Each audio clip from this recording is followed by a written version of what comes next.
vous envoyez. Qui a envoyé Boualem Sansal? Quand Abdelmajid Tebboune dit vous envoyez, qui envoie? On a accusé Xavier Driancourt, l'ancien ambassadeur de France à Alger, d'avoir envoyé, d'avoir chargé Boualem Sansal d'exécuter une mission. On accuse Boualem Sansal d'être un agent secret de Driancourt. D'autres disent que Boualem Sansal travaille pour les Marocains et les Israéliens. D'autres accusent les services secrets des Français. Qui est cette vous envoyez? C'est la France, c'est l'État français. Parce que juste après, Abdelmajid Tebboune s'attaque frontalement à la France. Vous êtes devenu une puissance nucléaire et vous nous avez laissé des malades. Venez nettoyer, nous n'avons pas... venez nettoyer. Le discours devant le Parlement. Ça, le discours devant le Parlement, devant les sénateurs, c'est pour faire le bilan de l'année 2024. Tebboune n'a pas rappelé l'ambassadeur algérien à Paris parce que la France ne veut pas s'excuser, la France ne veut pas nettoyer les sites nucléaires. La France a reconnu la souveraineté du Maroc sur le territoire du Sahara occidental. Le 30 juillet 2024. C'est ça le véritable motif. Mais c'est ça le vrai problème, c'est pas l'histoire. Il a parlé que de l'histoire et de la mémoire. Mais c'est pas ça le problème.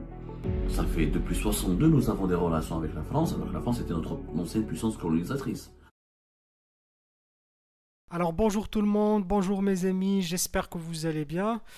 Toujours dans le cadre de ce discours complètement catastrophique du président algérien Abdelmajid Tebboune, je vous propose de regarder ce deuxième extrait après avoir insulté Boualem Sansal et cet écrivain franco-algérien. Il s'en prend à la France et au Maroc directement avec des attaques qui n'ont aucun sens.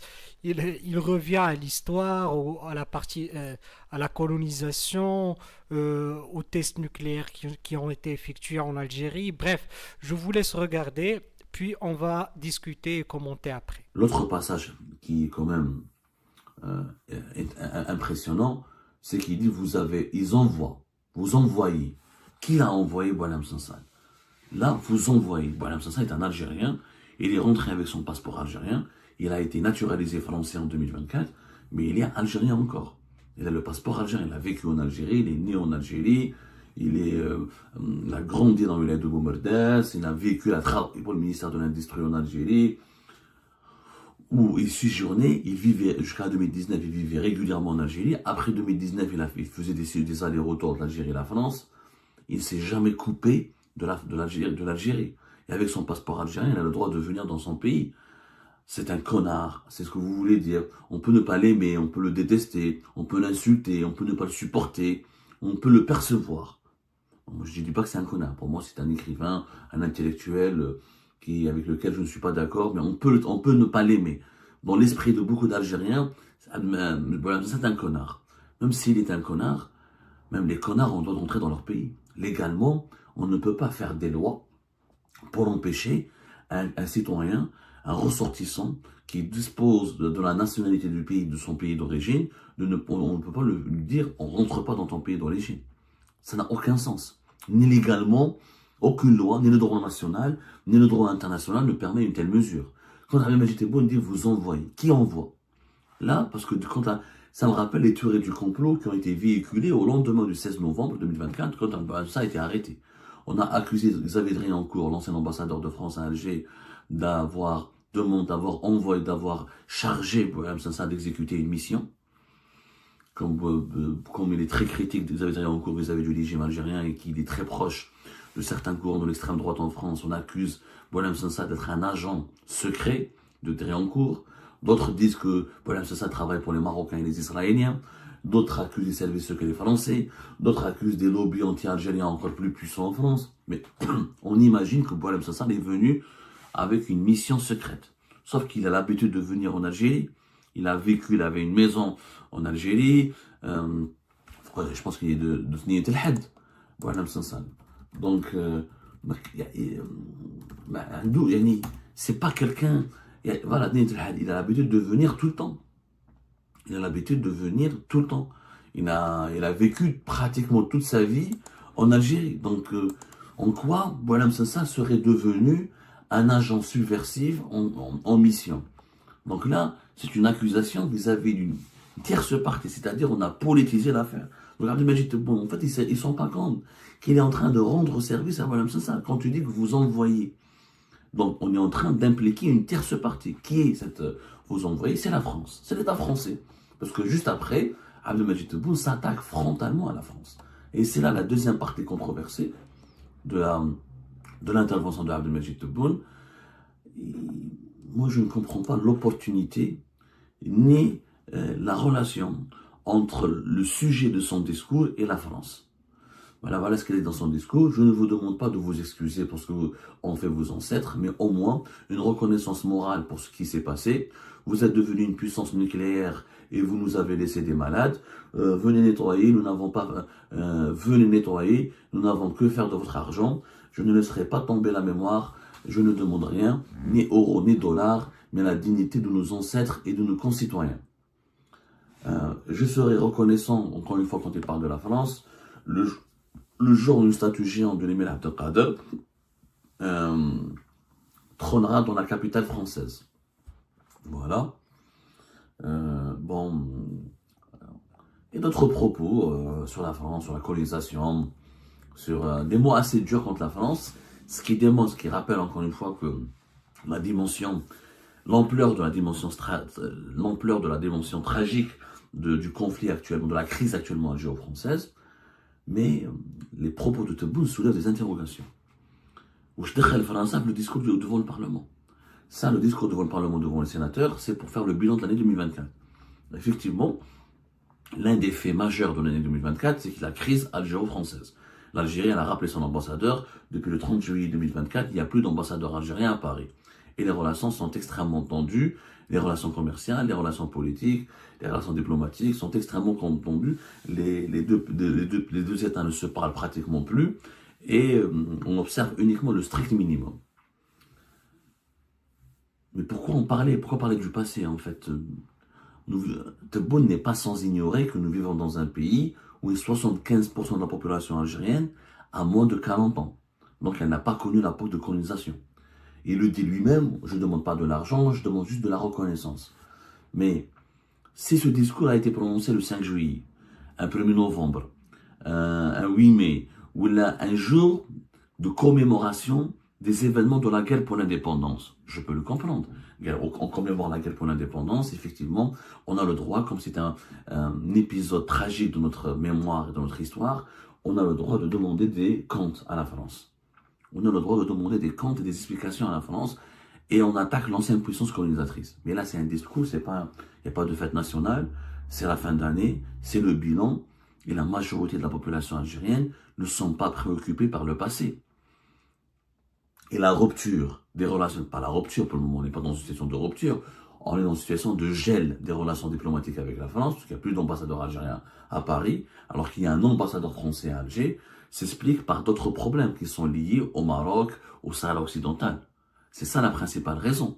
Tebboune n'a pas rappelé l'ambassadeur algérien à Paris parce que la France ne veut pas s'excuser, ou là, la France ne veut pas nettoyer les sites nucléaires. Parce que, au contraire, l'ambassadeur algérien a été rappelé parce que la France ne veut pas, la France a reconnu la souveraineté du Maroc sur le territoire du Sahara occidental. Le 30 juillet 2024. C'est ça le véritable motif. Il fallait donc, à la limite, Tebboune a parlé de ça. Il a parlé du problème du Sahara occidental. Il a parlé du problème sur c'était le Maroc, avec le Maroc. Il dit qu'il pense que l'idée de l'autonomie qui est proposée par le Maroc est une idée française. On en parlera après, on va essayer de décortiquer cette position plus tard. Mais c'est ça le vrai problème, c'est pas l'histoire. Or, dans sa charge, dans son plaidoyer, Abdelmajid Tebboune a axé essentiellement, je dis bien axé essentiellement, pour l'histoire. Il a parlé que de l'histoire et de la mémoire. Mais c'est pas ça le problème. Ça fait depuis 62, nous avons des relations avec la France, alors que la France était notre ancienne puissance colonisatrice. Ça ne nous a pas empêché, les problèmes de l'histoire et du passé ne nous ont pas empêché d'avoir 20 consulats algériens en France, d'avoir une communauté algérienne extrêmement importante en France, d'avoir des relations économiques extrêmement importantes avec la France. Donc, pourquoi utiliser l'histoire et la mémoire dans un événement qui n'est pas consacré à la commémoration d'une journée nationale et dans un événement qui est censé être une démonstration de bilan? En réalité, il s'agit cette posture démontre qu'Abdelmajid Tebboune veut un bras de fer avec la France, veut provoquer la France, veut s'attaquer directement à la France, et que le principal argument qui marche le plus, c'est l'histoire. Il veut mobiliser les foules algériennes contre la France. Il veut envoyer un message aussi direct aux autorités françaises pour leur dire je suis en colère, je ne suis pas prêt à me réconcilier avec vous, je ne suis pas prêt à normaliser les relations avec vous. Dans ces conditions, il faut être direct et franc. Rompez les relations. Moi, je ne vois pas pourquoi Tebboune ne peut pas. Moi, je salue, moi, je suis d'accord avec Tebboune. Les Français, les Français nous font du tort, ils sont injustes à notre égard. Il faut rompre les relations. Il faut rompre les relations. Il faut. Pourquoi avoir 20 consulats? Pourquoi il faut rompre les relations. Il faut d'ailleurs que les dirigeants. Moi, je ferai une émission tout à l'heure. À mon avis, je vais conseiller aux dirigeants algériens des attitudes très claires. Rompez les relations. Rappelez vos enfants qui étudient dans les universités françaises. Arrêtez de faire des affaires avec la France. Et voilà, et ce sera plus clair. Parce que là, ça fait 6 mois de crise avec Paris. On n'a pas d'ambassadeur. On ne sait pas où est-ce que. Il y a apparemment cette prise de parole en tout cas, parce qu'au départ on nous a dit qu'il sera possible d'avoir des signes de discrispation entre les deux pays. Là il n'y a pas de signe, donc on utilise l'affaire Boualem Sansal comme l'affaire de la colonisation pour s'attaquer à la France. Donc l'affaire Boualem Sansal, encore une fois, est un épisode politique. Et c'est pour ça que les autorités algériennes sont en train maintenant d'effacer le passage de Abdelmadjid Tebboune, parce que ça prouve que c'est une affaire politique, ce n'est pas une affaire de justice et de droit. Et l'usage, l'instrumentalisation de l'histoire, c'est pour un usage politique. Parce qu'on veut, on a des problèmes politiques actuels avec la France. Donc, on instrumentalise l'histoire, comme on instrumentalise Boualem Sansal, pour régler des comptes avec la France. Moi, je propose des solutions. D'abord, c'est pas bien, parce que l'histoire de nos ancêtres, on ne devrait pas l'instrumentaliser politiquement, dans un événement, sauf quand il s'agit d'un événement de commémoration, un événement mémoriel. C'est pas le cas hier, le 29 décembre. De deux, je crois que maintenant, il faut oser envisager des solutions, même si elles sont radicales avec la France, mais sans passer par l'histoire. Ils nous ont colonisés, faites des solutions. Ne parlez plus français, n'utilisez pas la France, ne parlez pas avec la France, rompez vos relations avec la France, on est un. Je pense que ce point de vue, on le creusera plus tard, dans une deuxième émission. C'était déjà le constat analytique que je voulais partager avec vous. Pour moi, ces deux prises de position sur Boualem Sansal et ces messages maladroits adressés à la France en instrumentalisant notre histoire, c'est une erreur. Ça nous cause du tort parce que ça délégitime l'intention et le discours du président. Et aussi, ça discrédite notre État qui, au lieu d'aller droit au but, au lieu d'aller dire voilà mon problème avec tel parti, tel même problème avec les autorités françaises, au lieu de rompre les relations, au lieu de formuler des revendications claires, nettes et précises à l'égard des autorités françaises, et qui concernent le problème avec le Maroc et le Sahara occidental, on instrumentalise l'incarcération d'un écrivain, on instrumentalise un passé colonial pour essayer de déstabiliser et de perturber cette France avec laquelle nous avons aujourd'hui beaucoup d'incompréhension et de malentendus. Et ben voilà les amis, c'était ça. Je vous remercie comme d'habitude pour avoir suivi cet extrait jusqu'à la fin. Et n'oubliez pas de nous laisser vos commentaires et vos réactions sur ce que vous avez vu et entendu. Donc voilà, c'est vraiment... il est incorrigible ce monsieur. Abdelmadjid Tebboune, on peut pas, il n'apprend jamais. C'est ça son pire problème, c'est qu'il n'apprend jamais. Au lieu de parler de l'actualité, au lieu de s'adresser, normalement, il parle au Parlement algérien, c'est qu'il s'adresse au peuple algérien. C'est ça ce qu'il faut comprendre. Il parle de la France, du Maroc, d'adversaires géopolitiques, alors que normalement, il devrait faire le bilan interne dans ce discours. Mais laissons un petit peu la forme à côté, discutons le fond. Parce que parler de forme avec ce genre de dirigeants, ça sert complètement à rien. Donc, essayons même un petit peu de discuter un petit peu le fond, mais même le fond, il est vraiment, c'est du charabia, c'est même pas un discours politique correct.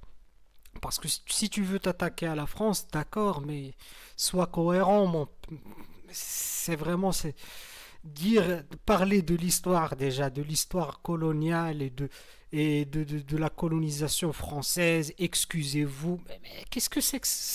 Personne, on est dans le 21e siècle. le temps des réparations et des excuses, c'est parti avec le siècle précédent.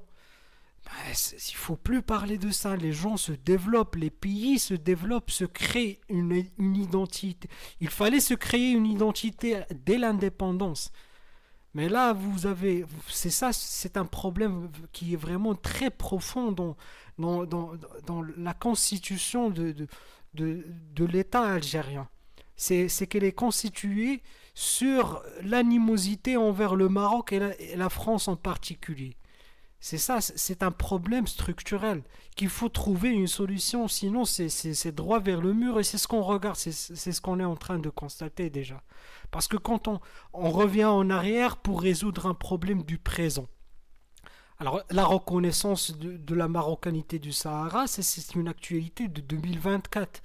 Pourquoi revenir à la colonisation pour en faire toute une histoire et même pas discuter du fait accompli. Oui, il utilise ce terme du fait accompli comme si c'était quelque chose de péjoratif. Mais c'est vrai, c'est du fait accompli. La France a reconnu, le Sahara est marocain, le Maroc est dans son Sahara et le Sahara est dans son Maroc et c'est fini l'histoire. Donc, si vous n'arrivez pas à accepter cette réalité, bah, faites une réaction comme vous voulez, mais soyez cohérent. Au moins, soyez cohérent. C'est le minimum. Mais quand on s'attaque comme ça aveuglement avec un discours sensationnel, avec de l'émotion, ça sert à rien. C'est pas comme ça qu'on fait de politique ni de géopolitique. Et Abdelmajid Tebboune n'apprend jamais. C'est ça il n'a pas de consultant, ça c'est sûr, ou de consultant de qualité. Il est entouré par des personnes complètement... Si on laisse un président s'exprimer comme ça, c'est qu'on n'a pas d'institution forte et on n'a pas un cabinet présidentiel tout court, on n'a rien. C'est qu'on parle comme ça, on lui donne le micro et on lui dit voilà, monsieur le président, tu nous racontes tes histoires. Et il commence à parler, il dit tout et n'importe quoi sans rien donner d'instructif ou C'est même pas comme ça qu'on fait de la critique en politique. Ça se fait pas. Ça, c'est des insultes. C'est un discours sensationnel, c'est un discours populiste. Et c'est malheureux, hein, parce que la France ne va pas réagir à ce genre d'imbécilité ou d'enfantillage, soit le Maroc encore moins. Donc ça tourne en rond et il n'y aura pas de résultat en fin de compte pour l'Algérie. Si ça continue à faire des discours de cette façon, bah, c'est une fatalité. Voilà, ça va tourner en rond à l'infini jusqu'à ce que ça tape le mur. Donc moi personnellement, je ne vois pas qu'est-ce que je pourrais analyser. Il n'a rien dit. Le mec, il dit que voilà, venez nettoyer. Qu'est-ce qu'il y a à nettoyer après tant d'années? Je sais pas. Mais ça, c'est un autre sujet. C'est un sujet qui n'est, c'est même pas le moment de dire à la France de venir nettoyer. Donc, qu'est-ce que vous voulez dire par ça? Le dossier de Boualem Sansal, il a complètement bâclé l'affaire en le tournant en un dossier politique. Donc, il se tire des balles dans les pieds à chaque coup, à chaque fois qu'il prend la parole. C'est marrant, c'est triste à la fois, c'est... Bon, je vous laisse le soin aussi de nous donner votre adjectif pour cette situation vraiment catastrophique. Voilà. Donc, je vous remercie encore une fois pour avoir suivi cet extrait, cette petite analyse. Bon, c'est un coup de gueule un petit peu de ma part aussi, mais c'est normal, hein. Quand on s'attaque au Maroc, soyez sûr qu'on va se défendre nous aussi, mais on va critiquer de façon normale, sans vous attaquer, sans besoin d'aller vers l'histoire ou quoi que ce soit. On vous raconte, on vous reprend ce que vous nous disiez tout simplement parce que Tebboune, il ne donne vraiment pas d'arguments auxquels on va pouvoir répondre ou discuter de façon diplomatique ou politique ou même académique. Il n'y a rien dessus. Il y a juste de la parlotte. Alors on va parler, nous aussi, tout simplement. Donc voilà, merci beaucoup pour avoir suivi cette vidéo et à la prochaine dans une nouvelle vidéo. Au revoir.